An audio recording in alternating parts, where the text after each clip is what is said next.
안녕하세요. 사연 읽어주는 남예입니다. 오늘도 와주셔서 감사드리며 오늘의 사연 시작하겠습니다. 안녕하세요. 저는 참 어려운 결혼을 한 40대 남성입니다. 원래는 일을 좋아 결혼하지 않으려고 했었어요. 어렸을 때부터 가정 형편이 좋지 않아 대학도 가지 않고 일찍이 취업 전선에 뛰어들었습니다. 버는 건 전부 집에 가져다 주고 취미를 즐길 여유도 없이 그저 바쁘게 살았어요. 연애를 안 해본 것은 아니지만 저와 미래가 보이지 않는다는 이유로 전부 저를 떠났습니다. 그렇다고 여자친구들을 원망할 수는 없었습니다. 제가 생각해도 제 형편의 연애는 사치였으니까요. 부모님과 저 그리고 여동생까지 모두 가족이 아버지가 빚 보증으로 진 어마어마한 빚을 매달려 살았습니다. 그렇게 30대에 이르러서야 그 빚의 굴레에서 벗어나게 됐고 그제야 좀 숨통이 트였어요. 살만해졌다고 생각했는지 부모님께서는 선자리를 알아보라고 했지만 저는 이미 결혼 생각은 사라진 뒤였어요. 가족이라는 것이 함께 있으면 힘이 되어주기도 하지만 저한테는 너무 힘든 사람이었으니까요. 괜히 결혼해서 제가 겪었던 그 힘든 일을 사랑하는 사람에게 함께 짊어지게 하고 싶지 않았습니다. 그렇게 30대 후반까지 돈 모으는 재미로만 살았어요. 청춘을 부모의 빚 갚는 데 썼으니 이제 나를 위해 살아야겠다고 하면서 독립해 나와 부모와 거리를 두면서요. 그러다 한 여자를 만나게 되었습니다. 저와 비슷한 나이에 혼자서 참 열심히 사는 것 같다는 인상을 주는 똑부러지는 여자였죠. 함께하는 프로젝트 때문에 3주 정도 함께 일하게 되면서 저도 모르게 호감을 느끼게 되었습니다. 결혼은커녕 연애도 하고 싶지 않다고 생각했던 저에게는 참 드문 일이었지요. 그래서 프로젝트를 성공적으로 마무리하고 난 후 함께하는 식사 자리에서 조심스레 제 마음을 고백했어요. 성현 씨, 갑작스레 이런 말 어떻게 들릴지 모르겠지만 저는 성현 씨가 참 좋습니다. 괜찮으시면 부담 없이 자주 이렇게 밥도 먹고 차도 마시면서 만나봤으면 좋겠어요. 그렇게 고백해 본 것은 난생 처음인데다가 그 여자의 성격이 보이니 무척 긴장되었습니다. 연애 세포가 다 죽었는지 내가 그 여자에게 제대로 된 호감을 표시했는지 그 여자는 어땠는지 기억도 잘 안 나고요. 너무 갑작스럽게 들이댄다는 생각에 저를 이상한 사람으로 생각하면 어쩌지 하는 불안도 있었죠. 그런데 그 여자는 그다지 놀란 기색도 없이 잘못 진지한 표정으로 그랬죠. 죄송합니다. 저는 누군가 연애할 만한 여유가 없어서요. 더군다나 황 과장님께서는 나이도 있으시니 결혼을 생각하고 계실 텐데 저는 비혼주의자입니다. 황 과장님 정말 자상하고 좋은 분이라니 그에 맞는 좋은 분 만나실 거라고 생각됩니다. 그 여자답게 군더더기 없이 정중한 거절이었고 저는 비혼주의자라는 말에 더는 설득하지 못했어요. 저도 비혼 그 비슷한 것이었기 때문에 결혼까지는 생각하지 않았는데 비혼주의자라는 말이 왜 그렇게 서운하던지요. 지금 생각해만 제가 아내한테 빠져도 단단히 빠진 것이 분명했지요. 그래서 단념하지 못하고 그 뒤로도 종종 그 사람에게 연락하고 만날 기회를 호시탐탐 노리곤 했지요. 고백을 받아서인지 어느 정도 거리를 두는 것이 느껴졌지만 저는 지치지 않고 1년을 그렇게 곁에서 맴돌았습니다. 그렇게 칼같이 선을 긋고 대하는 태도에서 오히려 저는 확신을 가졌어요.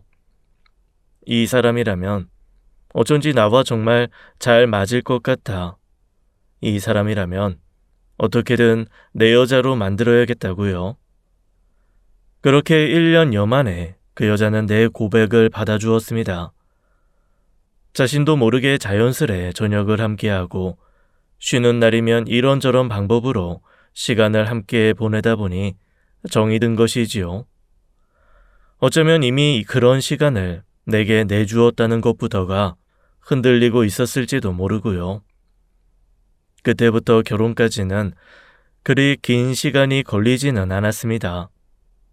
사귀고 난 후 딱 100일이 되던 날에 청혼했어요. 멋들어진 청혼까진 아니었지만 반지와 진심을 담은 편지를 써서 주었죠. 여자친구가 편지를 다 읽을 때쯤 반지를 내밀며 앞으로 매일 하루도 빠짐없이 함께하고 싶다고 했죠. 여자친구는 편지를 읽고 목이 메인 듯 오랫동안 입을 열지 못했어요. 환하게 웃으며 승낙하지 않으리라는 것은 알았지만 막상 그 모습을 보니 저도 실망스럽고 서운하더라고요. 여자친구는 꽤 오랫동안 고민을 하더니 잠시 시간을 달라고 했습니다. 그 정도면 긍정적인 신호였어요. 당장의 비혼주의자라고 했는데 왜 결혼 이야기를 꺼내느냐고 타박하지 않는 것만으로도 다행이었죠. 그로부터 여자친구는 일주일 동안 연락 한 번이 없었습니다. 그리고 나타나서는 제게 정말 많이 고민했다면서 몇 가지 조건만 맞으면 결혼하겠다고 했죠. 뭐든 말해. 나는 너랑 함께 있을 수 있다면 모든 걸 다 감수하고서라도 너를 잡고 싶어. 이게 지승 씨한테 부담이 될 수도 있고 지승 씨가 이해가 안 될 수도 있겠지만 그냥 내가 좀 이상한 사람이라고 생각하고 그걸 받아들여주면 그럼 나도 용기 내볼게. 말해봐. 먼저 경제권은 합치지 않았으면 좋겠어. 각자 생활하는 데 필요한 만큼의 생활비를 각출해서 사용하고 나머지는 어떻게 쓰던지 얼마가 있든지 신경 쓰지 않는다는 거야. 그거라면 괜찮아? 또? 아이는 없었으면 좋겠어. 나도 지승 씨도 나이가 있잖아. 무엇보다도 나한테 너무 부담되는 일이야. 아이가 있는 삶을 바라지 않아. 나도 아이 생각은 별로 없었어. 그것도 괜찮아. 그리고 각자 사생활은 좀 존중해줬으면 좋겠어. 사생활?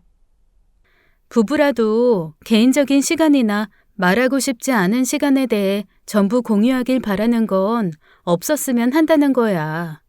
대신 부부로서 그 어떠한 부정행위도 없을 거라는 건 맹세할게. 그 사람이 개인적인 사생활이 중요한 사람이라는 것은 전부터 느끼고 있었습니다. 함께 하면서도 가끔 제가 의문을 가질 수밖에 없는 공백들이 있었거든요. 퇴근 후 꽤 연락이 안 된다든지 주말에 일이 있는데 어쩐지 둘러대는 것 같다든지 하는 것들이요. 궁금하긴 했지만 제가 선을 넘는다는 생각이 들어 내색하지 않았는데 결혼 후에도 그렇게 살겠다는 거였어요. 경제권을 합치지 않는다는 것이나 아이를 가지지 않는다는 것은 오히려 그다지 문제가 되지도 않았지요. 드물지만 제 주변에도 경제권을 합치지 않고도 자유롭게 사는 부부도 있고 저도 아이를 그리 좋아하진 않습니다. 나이가 있다 보니 오히려 아이를 바라는 것은 큰 욕심이었고요. 마지막 조건이 조금 걸리긴 했지만 어떠한 부정행위도 없을 것이라는 말을 믿고 결혼을 추진하게 되었습니다. 절대 결혼하지 않고 혼자 살 것 같았던 장남이 느닷없이 결혼하겠다는 여자를 데려오자 부모님은 무척 좋아하셔서요. 그렇게 환하게 웃는 것을 몇 년 만에 보는 것인지를 모를 정도로요. 하지만 저는 그 사람과 약속했던 것처럼 처음부터 단단히 일러둬야 하는 부분은 짚고 넘어가야 했습니다. 제 욕심의 한 결혼으로 부모님께 괜한 기대를 지게 하면 안 되니까요. 이제 나도 며느리 효도 한번 받아보고 살겠구나. 평생 아들 손주 한번 안아볼 일 없을 것 같아 그렇게 조마조마했는데. 엄마, 미리 말하는데 우리 애는 갖지 않기로 했어요. 뭐? 그게 무슨 말이야? 부부가 애를 안 갖는다니. 그게 말이 돼? 우리가 나이도 있고 아이에 대한 욕심도 없어요. 저는 몇 번이나 말했잖아요. 아이 좋아하지도 않고 애를 책임질 자신도 없다고요. 책임은 무슨 책임이 필요해? 뭐 애들은 그냥 낳아놓으면 지 알아서 잘 큰다. 네가 애를 낳고 살아야 부모한테 효도하는 거지. 부모님께서 결혼만으로도 만족하실 수 있으면 좋았겠지만 원래 사람의 욕심은 더 많은 것을 바라게 되잖아요. 게다가 저 알아서 잘 큰다는 아버지의 말에 반항하고 싶은 마음도 잃었고 저도 강하게 나갔죠. 저 알아서 잘 큰다니요. 그냥 굶어 죽지 않은 것만으로도 잘 사는 거 아니잖아요. 저도 대학도 가고 싶고 다른 애들처럼 부모 돈으로 여행도 다니고 싶었어요. 뭐? 아버지가 저한테 일부러 그런 짐을 지워주지 않았듯이 저도 나중에 제가 어떻게 될 줄 알아요. 내 자식한테 제가 가졌던 짐 주고 싶지 않아요. 넌 그게 지금 부모 앞에서 할 소리야? 지승아, 그건 어쩔 수 없었던 거잖아. 그러니까 너는 더욱더 열심히 살면서 애 낳아서 잘 키우면 되지. 자신 없어요. 그러니까 저희한테 손주는 바라지 않으셨으면 좋겠어요. 안 그럼 이 사람 부담스러워서 같이 보기 힘들어요. 나중에 돌아오는 길에 아내가 그러더라고요. 그렇게까지 이야기해 줄 줄은 몰랐는데 덕분에 그 자리가 참 든든했대요. 죄송스럽다는 생각이 들면서도 애매하게 자신을 나쁜 며느리로 만드는 것이 아니라 나쁜 아들이 되어줘서 고맙다고요. 대신 더 잘하겠다는 약속을 하면서요. 실제로 아내는 부모님께 잘했습니다. 어버이날, 두불 생신, 명절 할 것 없이 찾아가 생신상이며 차례상 차려내는 것에도 불만이 없었고요. 목욕탕을 좋아하지 않는다면서 저희 엄마가 좋아한다는 이유로 갈 때마다 함께 목욕탕을 가기도 하고요. 일주일에 한 번은 꼭 안부 전화를 드리고 그랬어요. 그런데도 부모님께서는 성에 안 차는지 왜 얼굴 보기가 힘드냐고 자주 타박하셨죠. 아내가 주말마다 봉사 활동을 가요.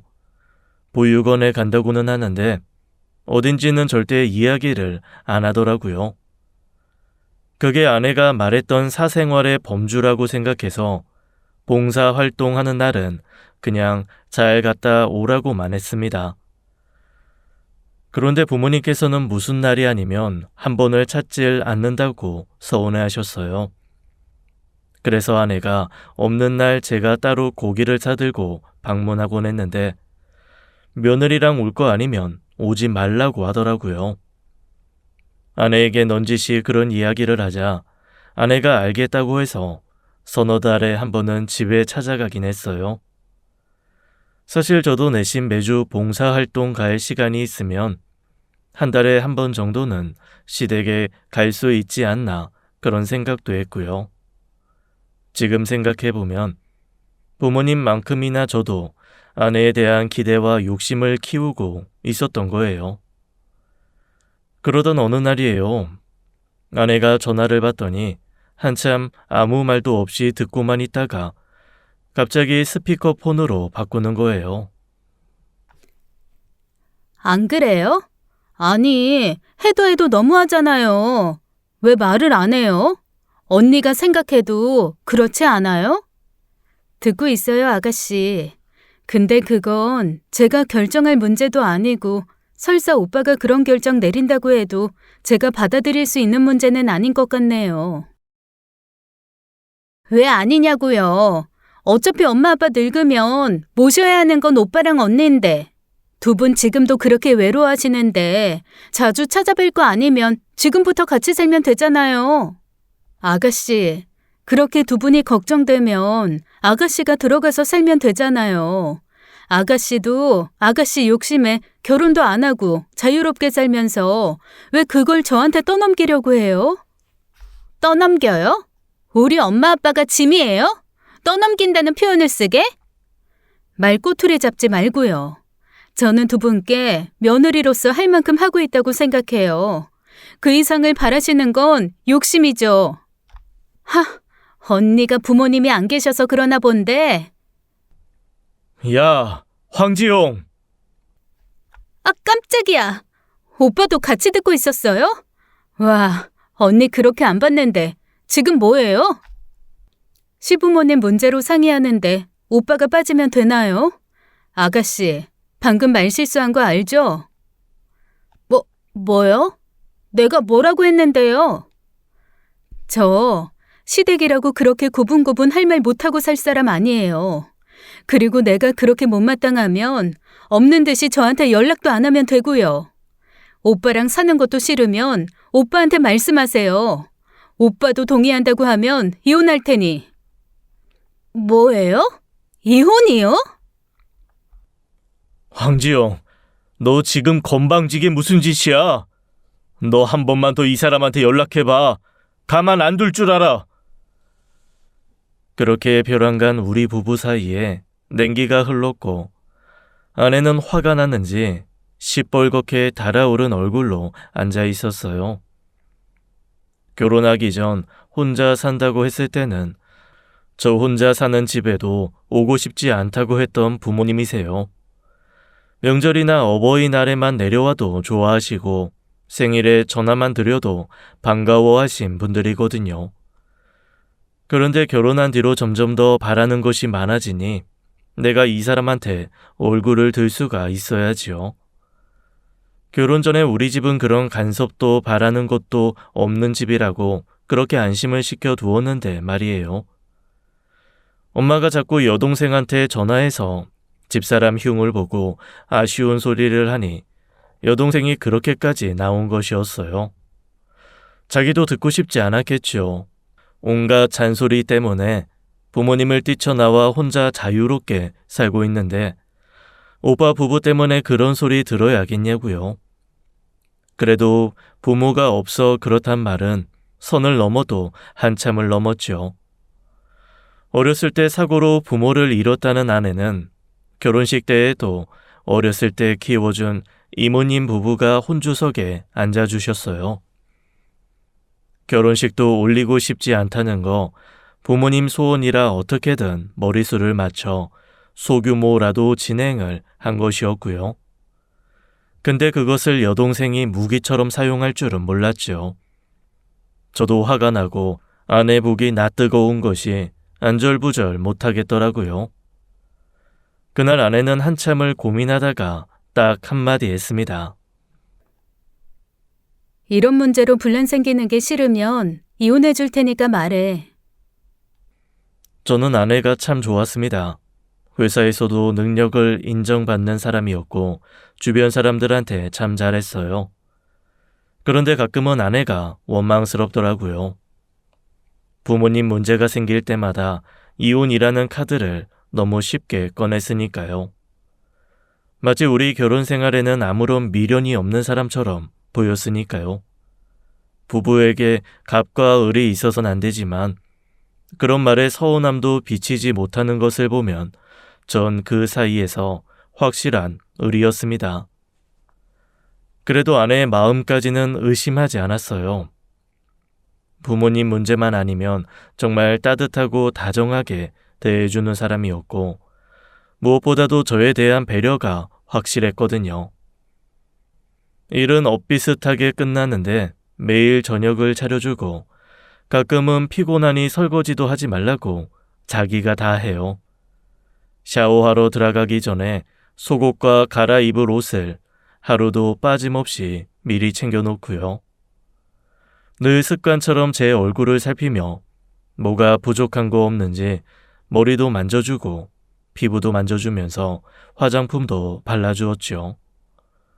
정말 이 사람은 이 집에서만큼은 나밖에 안 보이는구나 싶을 때가 한두 번이 아니었어요.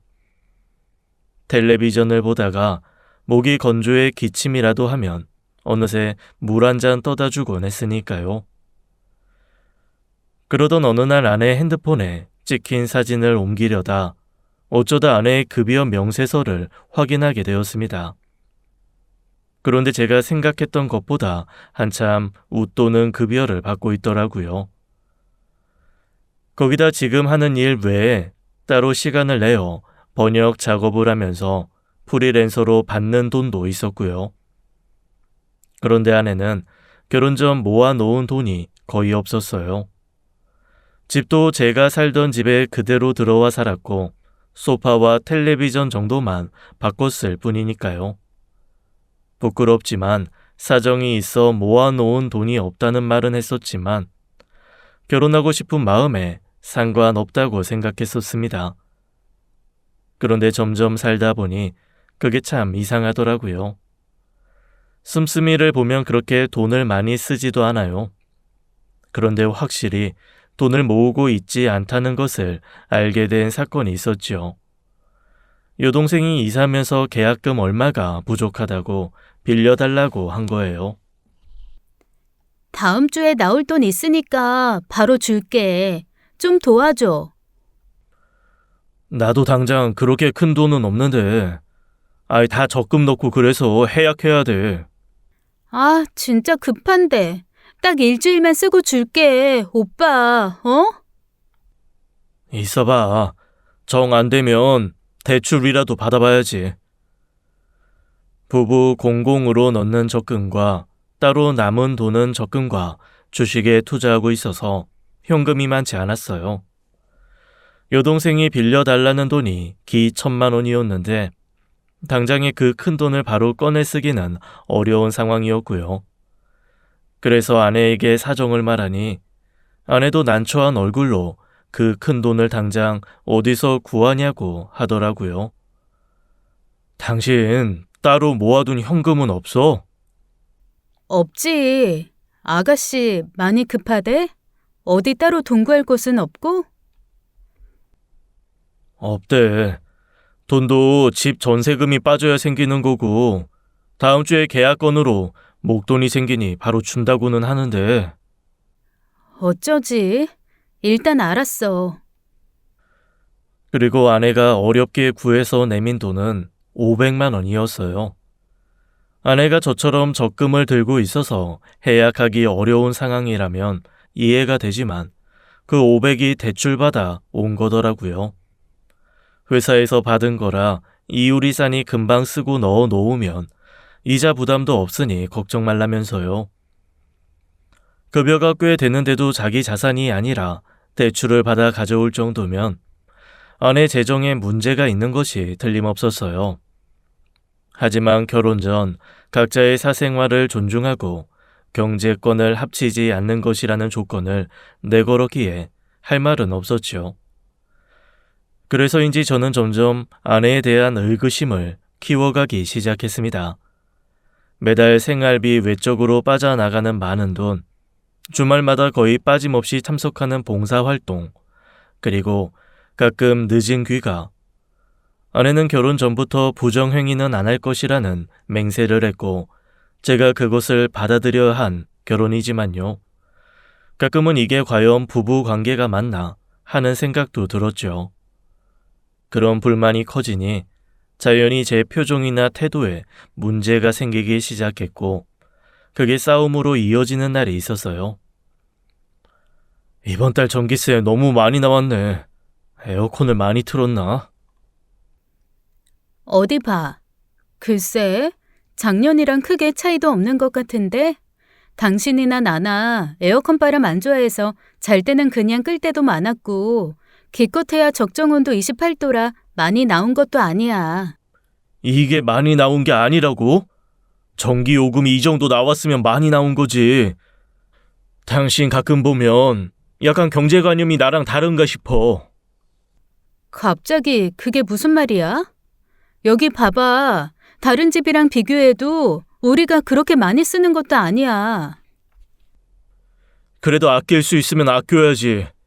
말이 나왔으니 말인데 공동 적금 비율을 좀 높였으면 해. 다음 달부터는 50씩 더 각출했으면 하는데. 50이나? 그럴 필요가 있을까? 다른 집처럼 애한테 드는 돈이 있는 것도 아니니 그만큼 돈 쓸 일도 많지 않은데. 그거야 경제권을 합쳤을 때 이야기지. 각자 쓸 거 다 쓰고 모으니 애 있는 집이나 우리나 뭐 다를 것도 없는데. 그래도 50은 좀 무리야. 그런 건 상의하면서 조목조목 따져가면서 결정할 일이지. 당신한테 50이 무리야? 당신도 회사 생활 꽤 했잖아. 게다가 번역 알바도 하면서 왜 그게 무리야? 내가 무리라고 하면 이해해줘. 그렇게 일일이 캐묻지 말고. 안 하기로 했잖아. 그래도 알 건 알아야지. 당신이나 나나 회사 급여 수입 뻔히 보이는데도 월에 50도 힘들다니까 이상하잖아. 당신이 뭐 사치를 하는 것도 아니고 특별히 취미가 있는 것도 아닌데. 지승 씨, 왜 또 그렇게 무게 잡아 이름 부르면 내가 뭘 어떻게 해? 알았다 알았어. 내가 말을 말아야지.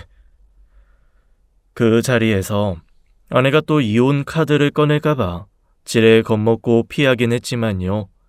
알아낼 길이 없으니 참 답답했죠. 그러다 우연히 아내의 입출금 내역을 보게 되었어요. 아내가 황급히 핸드폰을 치워버리긴 했지만 분명히 봤습니다. 아내의 통장에서 누군가에게 큰돈이 출금된 것을요. 일반인 월급만큼의 금액이었는데 저는 보자마자 그 사람에게 매달 같은 돈이 입금되고 있다는 걸 눈치챘습니다. 그게 딱 떨어지는 돈이었거든요. 아내가 개인적으로 쓰는 생활비와 각출한 생활비를 빼면 딱 그만한 돈이 나올 것 같더라고요. 대체 누구길래 그렇게 많은 돈을 보내고 있나 해서 결국 아내를 추궁하게 되었습니다. 우리가 아무리 경제권을 합치지 않겠다고 하긴 했더라도 말이야. 그래도 부부간에는 비밀은 없어야 하고 최소한의 신뢰는 있어야 한다고 생각해. 그래서? 당신 생활비 각출하고 남은 돈 어디에 쓰고 있어? 나는 따로 적금 넣고 주식하면서 나름 불리고 있어. 우리 부부에게 필요한 돈은 생활비에서 각출한 돈 아니야? 그거면 됐지 왜 그 이상을 요구해? 경제권도 합치지 않기로 했고 각자의 사생활도 존중하기로 했으면서. 존중해. 근데 알게 되면 존중 못하는 거야? 나는 알아도 존중해 줄 수 있어. 그냥 비밀이 없었으면 한다는 거야. 나중에 우리 아프거나 그래서 큰 돈이라도 들어가면 어쩌고. 미리 대비책도 있어야지. 그래서 보험도 충분히 들고 있잖아. 혹시라도 내가 큰 병 걸리게 되더라도 당신한테 경제적인 부담 주지 않을게. 그게 걱정될 것 같으면. 뭐? 이혼하자고? 당신 참 너무한다. 어떻게 매번 하는 소리가 똑같아. 우리 그냥 이혼하면 그만이야? 그만한 사이밖에 안 돼? 당신한테 부담 주기 싫어서 그래. 나는 그냥 내 일은 내 손에서 알아서 하고 싶어. 당신한텐 어떤 부담도 안 줄 테니까 그게 싫으면 그냥 당신 자유롭게 살았으면 좋겠어. 우리가 부부가 맞긴 해? 부담 주기 싫단 말에 내가 그냥 그렇구나 하고 넘어가야 하느냐고. 그러니까 그게 그렇게 이해가 안 되면 그냥 헤어지자고. 내가 지금 이혼하자고 하는 것 같아? 미안해. 그래서 말했잖아. 이기적인 거 아는데 그냥 이해해줬으면 좋겠어. 이해가 안 되더라도 그냥 나를 좀 이해해줘. 어? 이해가 안 되는데 이해해달라는 말처럼 모순적인 말이 또 있을까요? 그렇지 않으면 이혼하겠다. 으름장을 놔도 내가 놔야 할 상황인데 오히려 아내의 무기가 되었으니 말이에요. 압니다. 아내는 그것을 무기로 삼을 생각이 전혀 없었어요. 그래서 그게 더 나를 미치게 했습니다. 아내는 진심이었거든요. 무기가 아니라 진짜 내가 원하면 언제든지 이혼을 해줄 마음이었던 거예요. 그렇게 알게 모르게 아슬아슬한 생활을 하고 있었습니다. 그 뒤로 돈 이야기를 꺼낸 적이 없지만 어쩐지 아내와 제 사이의 거리가 좀 더 멀어졌다는 생각이 들었어요. 진짜 이혼하자고 할까봐 통장 내역을 봤었다는 말도 못하고 그렇게 불안만 키우던 어느 날이었습니다. 잘 준비하던 아내가 갑자기 전화기를 보더니 나갔다 온다고 하는 거예요. 이 시간에? 아이, 갑자기 어딜 나가? 급한 일이 있어서 늦을 것 같으니까 기다리지 말고 자. 무슨 일인데? 무슨 일이길래 이렇게 늦은 시간에 나가? 아이, 같이 가 그럼. 아니야, 나 혼자 갈 거야. 그냥 별일 아니야. 신경 쓰지 마. 혼자 가겠다는 그 표정이 너무도 단호해서 더는 채근하지도 못하고 그대로 아내가 나가는 것을 보고만 있었습니다. 아무리 생각해도 이건 아니다 싶었습니다. 사생활이라는 핑계로 너무 많은 것을 숨기고 있었으니까요. 아무리 관대한 남편이라도 그 늦은 시간에 일이 있다고 나간 아내를 이유도 없이 내보낼 수 있습니까? 전화해도 받지 않고 메시지를 해도 제대로 대답도 하지 않았어요. 자정이 될 즈음에야 별일 아니니 먼저 자라는 메시지 하나만 와 있었고요. 답답해 미칠 지경이라 결국 소주 한 병을 안주도 없이 그 자리에서 들이키고 잠이 들었던 것 같습니다. 들어오는 소리는 듣지 못했는데 일어나 보니 저는 소파에 있었고 제 위로 이불이 덮여 있었죠. 제가 술을 마셨던 흔적은 다 치우고 없고요. 다시 추궁하기 시작하면 큰 싸움이 될까 더는 묻지 않았습니다. 사실 먼저 이야기해 주길 바란 것도 있고요. 우리 사이에 흐르는 분위기를 읽고 눈치껏 먼저 사실은 이런 일이다 하고 솔직하게 말해주기를요. 별일이 아니면 말하면 되는 거잖아요. 남편한테 그렇게까지 꽁꽁 숨겨야 할 일이 대체 뭐가 있겠냐고요. 제가 상상력이 그다지 좋지도 않아 그런지 모르겠지만 빤히 상상되는 것은 남자 일밖에 없었어요. 그러다 보니 아내가 외출할 때마다 예민해져서 딴지를 걸고 싶어지더라고요. 아니 그냥 나가지 않았으면 하는 마음이었어요. 대체 나가서 누굴 만나는 건지 믿음이 가지 않았고 저는 그렇게 부부 사이에 균열이 생기고 있는 걸 느꼈습니다.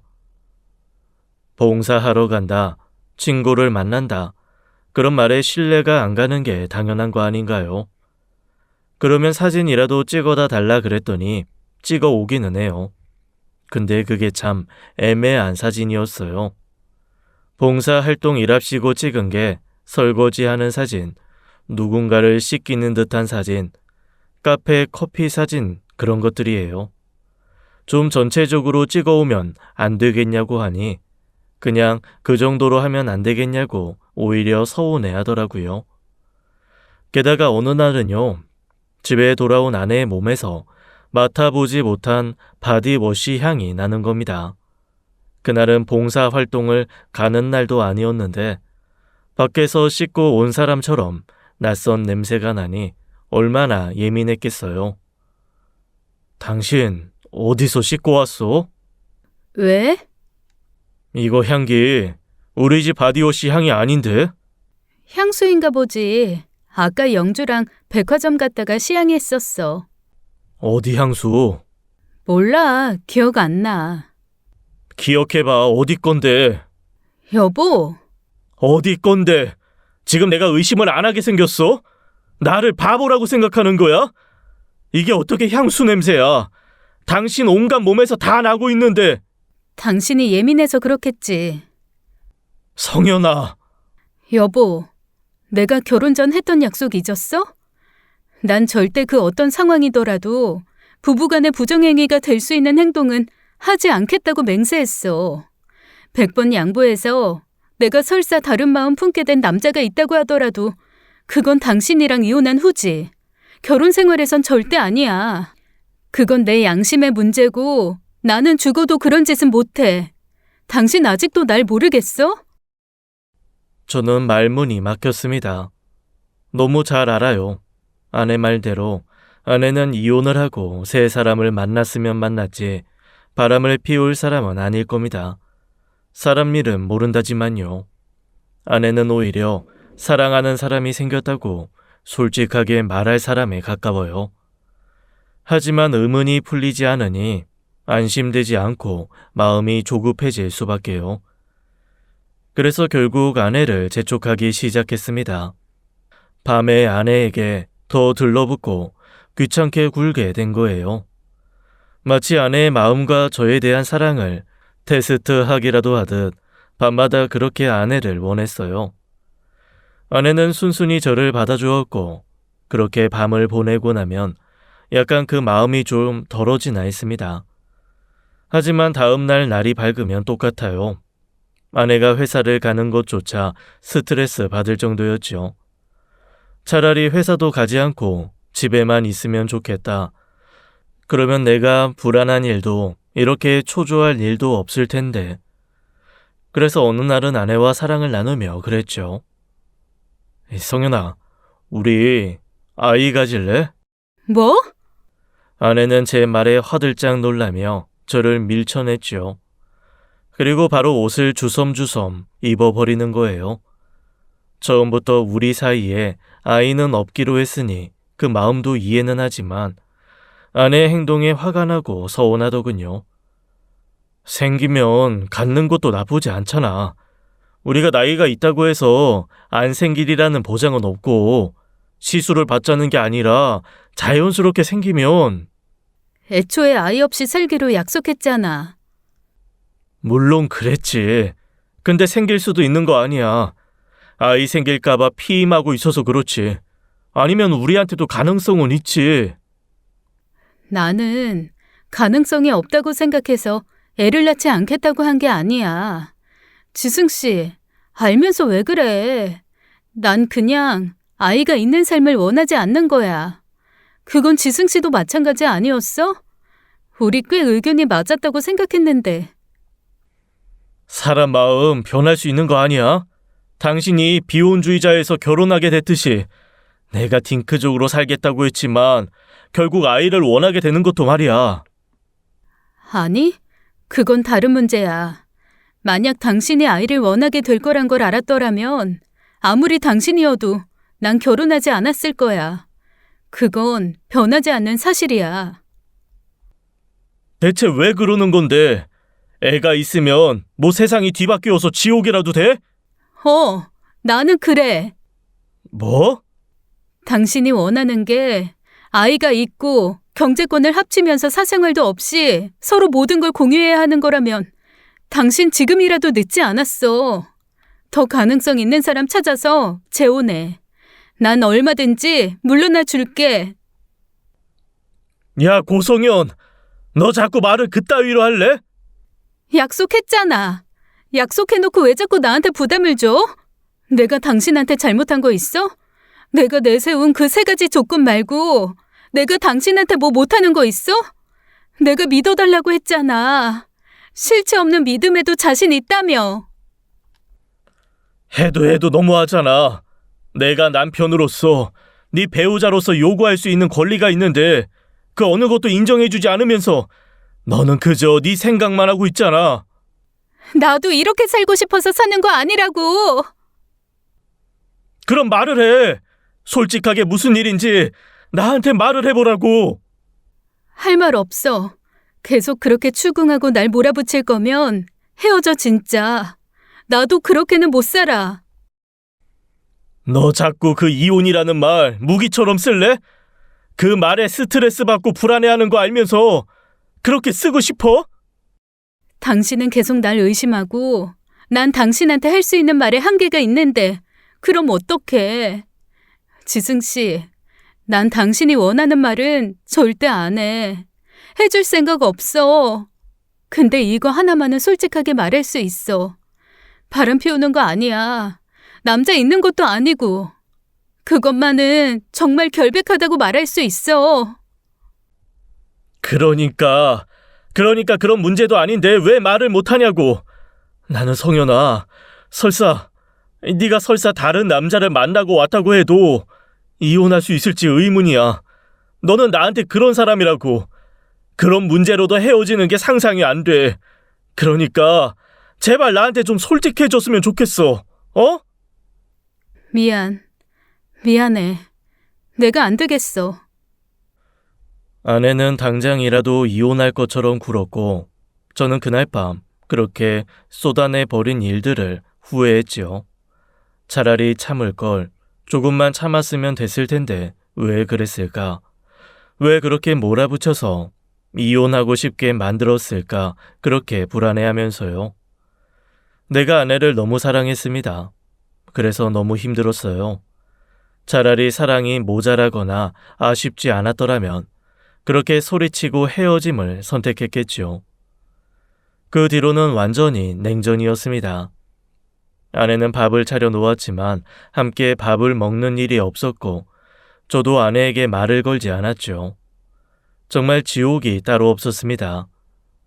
그럼에도 차마 먼저 다가가지 못한 것은 아내가 제게 미안하다 먼저 다가와 주길 바라는 마음 때문이었어요. 이혼할 생각은 전혀 없었지만 적어도 그 일이 있은 후에는 너무 과했다고 사과라도 해주길 바랬던 거지요. 저는 그런 식으로라도 아내의 사랑을 확인받고 싶었던 거예요. 그런데 그러던 와중에 여동생으로부터 사진 하나를 받게 되었습니다. 그것도 상상할 수도 없을 만큼 충격적인 사진을요. 그날도 봉사활동 간다던 날이었는데 아내가 백화점 식당가에서 웬 남자의 팔짱을 끼며 활짝 웃는 사진이었죠. 팔짱을 끼며 걷는 사진, 같이 앉아서 입가를 닦아주는 사진, 정말 질투가 날 정도로 활짝 웃어주는 사진들이었어요. 친구랑 나왔다가 우연히 봤는데 친구도 있고 부끄러워서 아는 체를 못했다더라. 얼마나 낯뜨겁게 남자를 챙기던지 뻔히 새언니인 거 알면서도 믿기지가 않더라니까. 아니 다른 사람도 아니고 새언니가 바람을 다 피워? 여동생 말이 틀리지도 않았습니다. 귀가 먹먹해지고 정신이 아득해지는 것 같더군요. 온몸이 사시나무 떨리듯 떨리고 머리끝까지 화가 나서 어쩔 줄 몰랐죠. 다른 건 몰라도 바람은 아니라고 그렇게 결백을 주장하던 여자가 외간 남자랑 그렇게 다정이 있는 꼴이라니요. 최근에는 저를 향해서도 그렇게 웃어준 적도 없었습니다. 싸움이 잦아서이긴 하지만 저에게도 보여준 적 없던 모습을 보인다는 것이 너무 낯설고 서운하면서도 화가 났지요. 결국 제 말이 맞았던 거예요. 제 부호라니 기다렸다는 듯이 맞아 떨어졌던 것이고 실체 없는 믿음은 있을 수 없던 것이죠. 또는 아내를 기다리거나 배려해 줄 수가 없었습니다. 그래서 아내가 들어오자마자 안방에 들어가지도 못하게 하고 붙잡아 따자 물었죠. 이거 봐, 할 말 있어? 이게 뭐야? 당신 설마 나한테 사람 붙였어? 사람? 당신이야말로 나를 몰라? 지영이가 봤단다. 어떤 남자를 아주 낯뜨겁게 챙기느라 아는 체하기가 부끄럽더라고. 너 뭐야? 바람 아니라며. 너 뭐야? 차라리 남자를 만난다고 솔직하게 말해. 바람은 아니야. 그럼 이 사람은 대체 뭐냐고? 바람이 아닌데 외간 남자 팔짱을 끼고 다닌단 말이야? 사생활이야. 뭐? 고성현, 너 정말 이렇게까지 탄로났는데 사생활이라는 말이 나와? 이럴 거면 결혼을 왜 했어? 나 더 이상 할 말 없어. 분명 그 조건 다 받아들이고 결혼하자고 했던 사람 당신이야. 아내는 제가 붙잡는 손도 뿌리치고 그 길로 안방에 들어가 버렸어요. 그리고 문을 잠그고 다음 날까지도 나오지 않았죠. 잠에서 깼을 때 아내는 이미 나간 뒤였고 제 전화는 받지도 않았습니다. 그 와중에 그렇게 집을 나가버렸으니 제 속은 얼마나 타들어갔겠어요. 그 새벽에 또 그 남자한테 갔나 그 생각에 정말 미칠 것 같더라고요.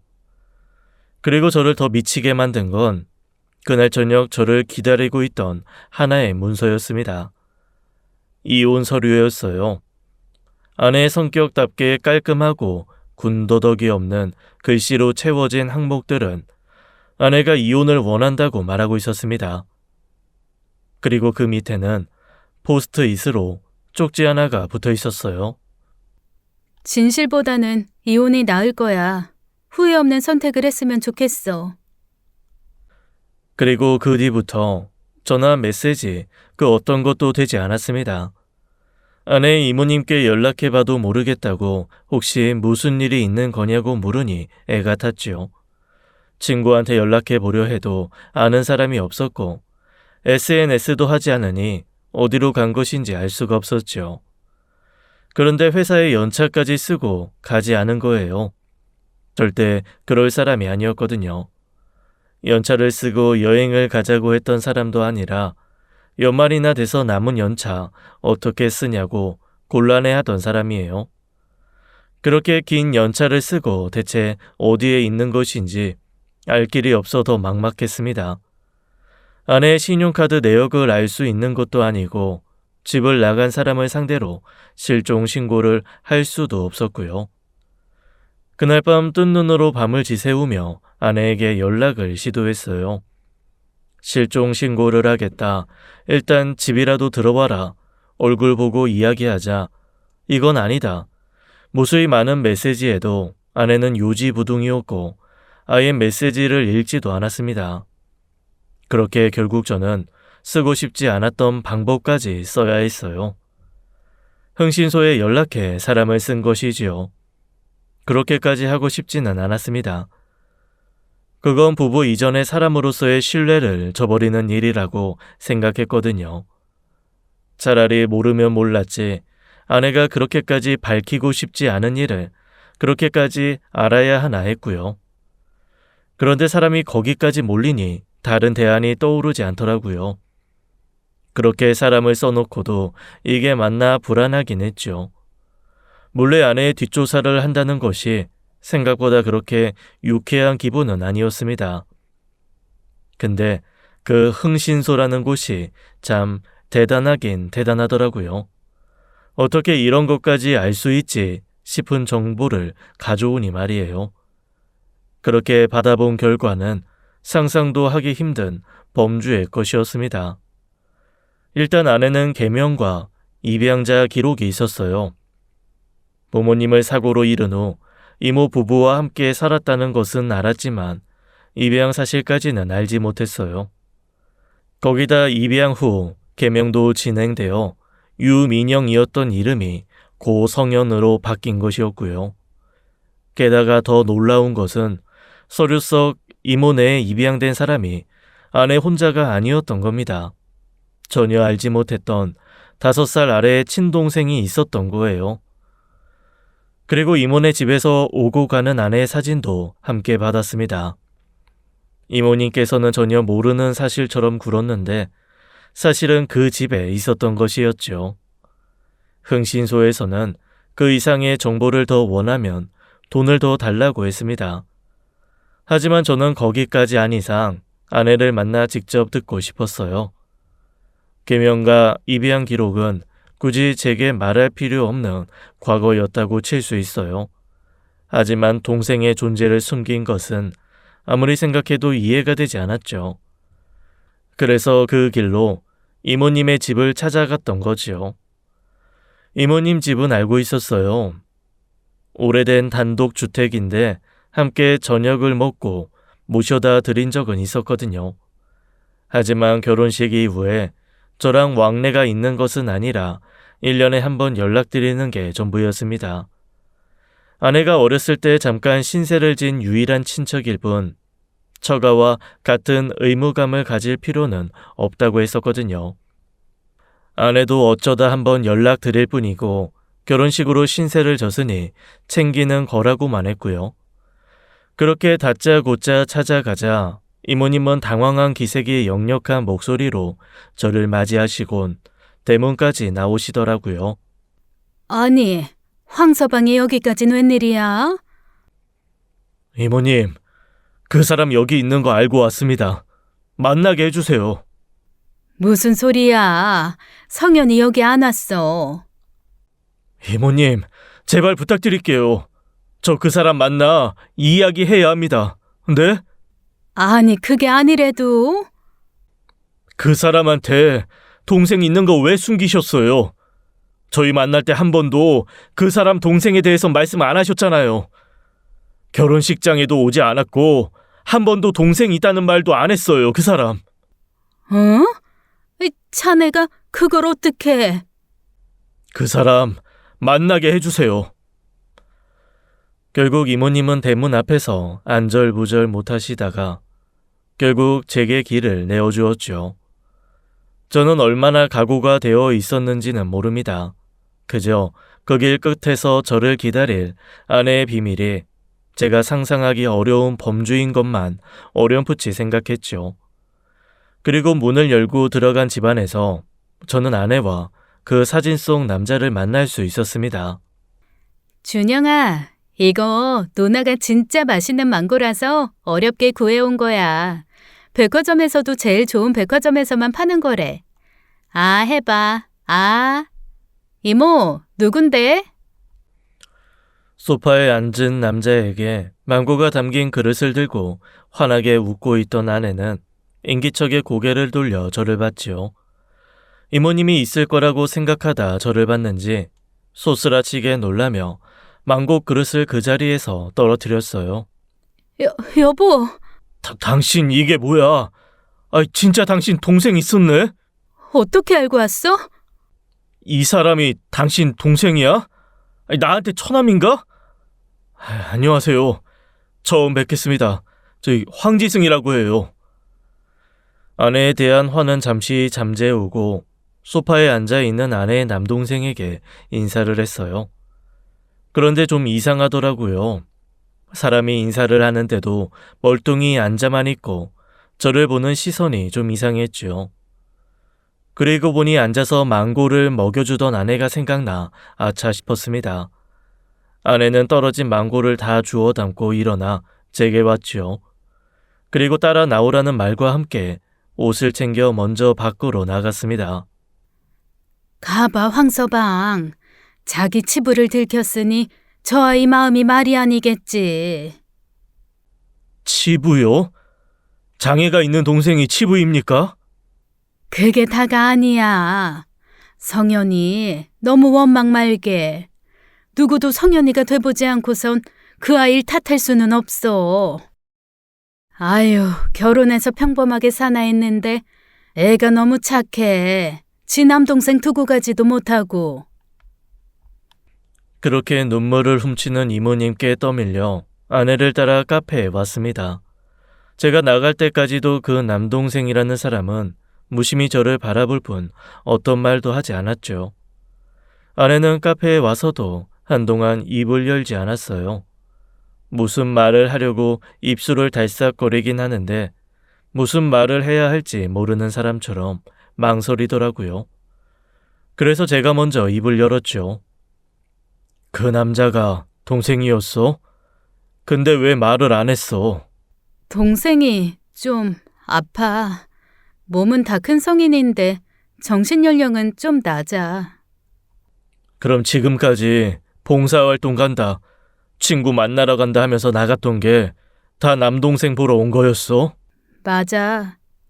근데 그걸 왜 숨겨? 그게 숨길 일이야? 내가 당신한테 장애인 동생이 있다고 하면 결혼 안 한다고 할 것 같았어? 그런 건 아니야. 동생이 부끄러운 것도 아니고. 그런데 그냥 동생은 나한테 너무 아픈 기억이라 그래. 누구한테도 말하고 싶지 않았어. 죽을 때까지 내가 짊어지고 가야 할 짐이라고만 생각하고 살았어서. 대체 왜?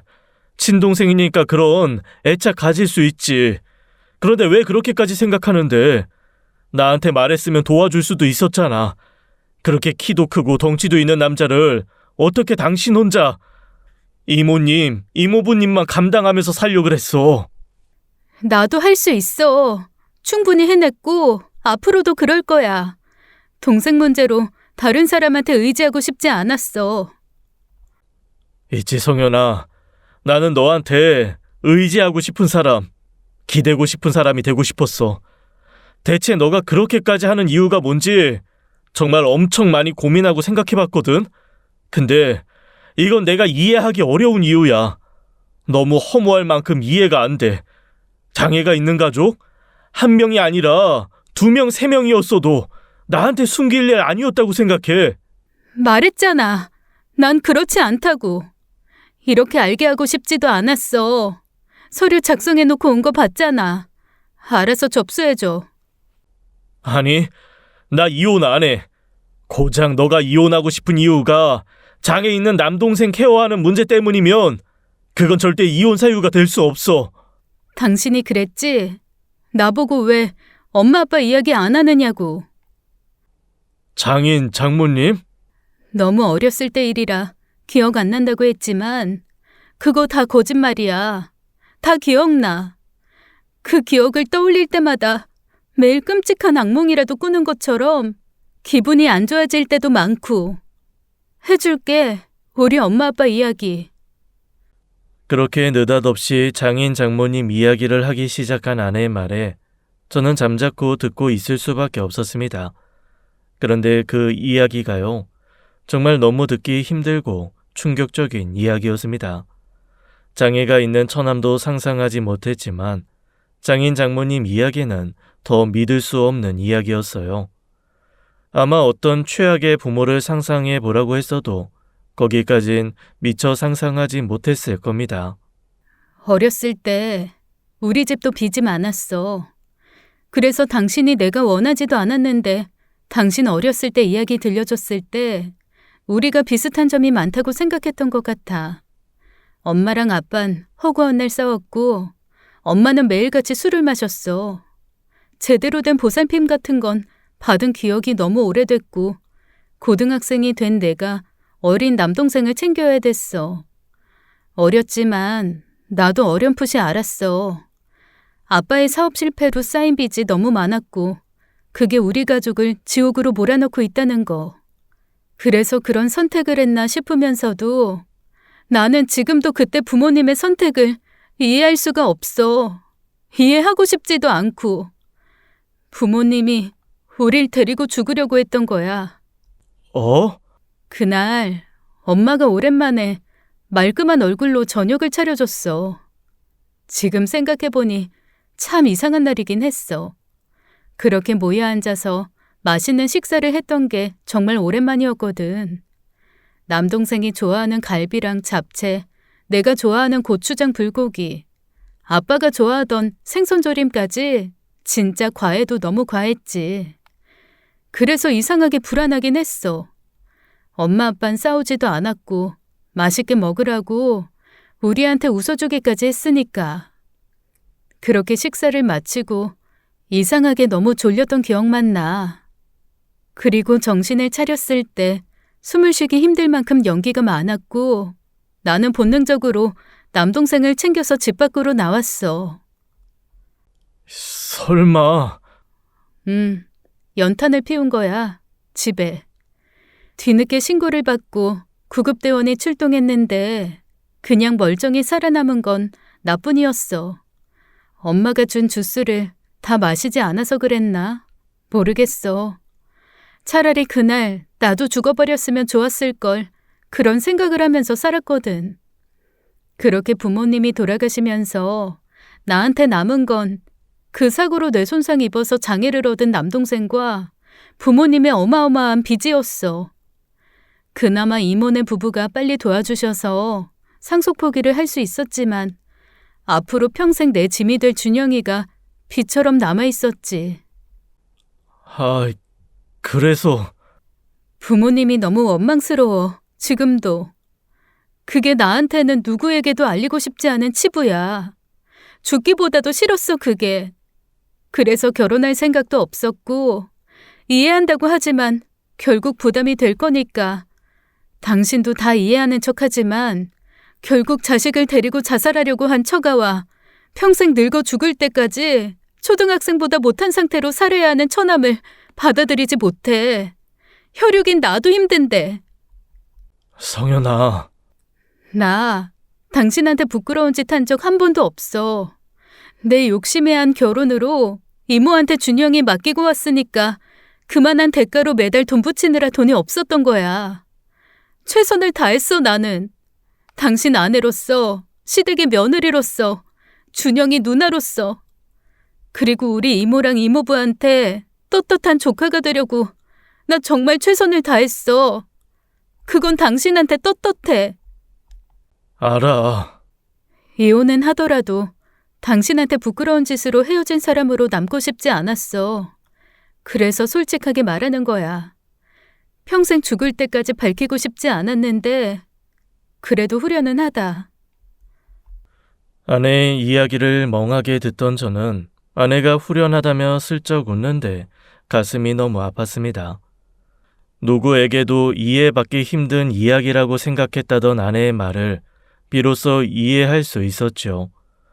부모가 원망스럽다던 것도, 사랑하는 남동생이 짐이나 빚 같다는 말도 감히 저는 이해할 수 있었어요. 아내는 떳떳한 이혼을 위해, 자신의 진심을 위해 내게 진실을 고백했다고 하지만요. 저는 이혼을 할 생각이 없었습니다.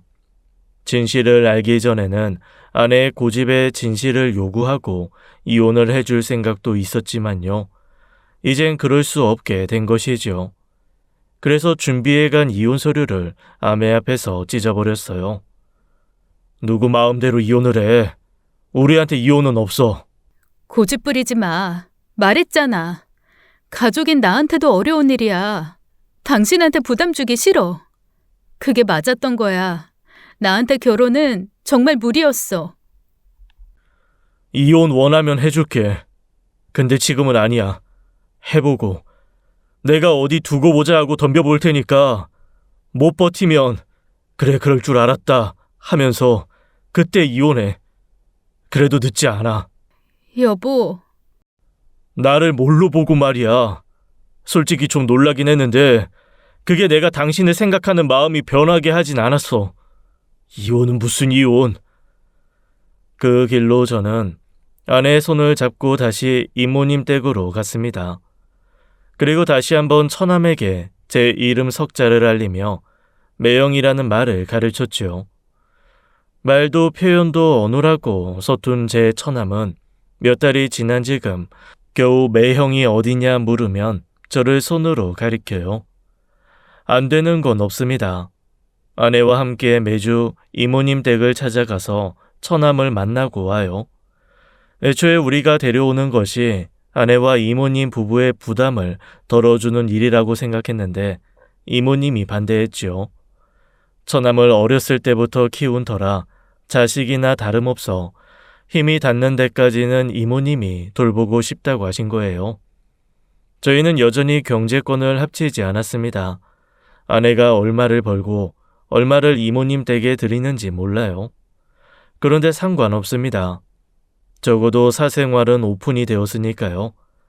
아내가 어딜 가는지, 아내가 누굴 만나 무엇을 하는데 시간을 보내고 오는지 알게 되었으니 말이에요. 아내에게 무리하게 진실을 요구해 얻은 저만의 평화라고 생각하진 않습니다. 아내는 더 이상 봉사활동을 간다는 핑계를 대지 않아도 됐으니까요. 오늘 아침에도 준영이한테 갔다 올게 하는 아내의 얼굴이 그 어느 때보다도 밝아 저는 그게 너무 마음이 좋았습니다. 앞으로 처남과 아내의 과거가 아내나 저에게 짐이나 빚처럼 느껴지지 않도록 노력할 겁니다. 응원해 주세요. 지금까지 사연 읽어주는 남녀였습니다. 끝까지 함께해 주신 여러분 감사드리며 저희는 다음 사연으로 돌아올게요. 감사합니다.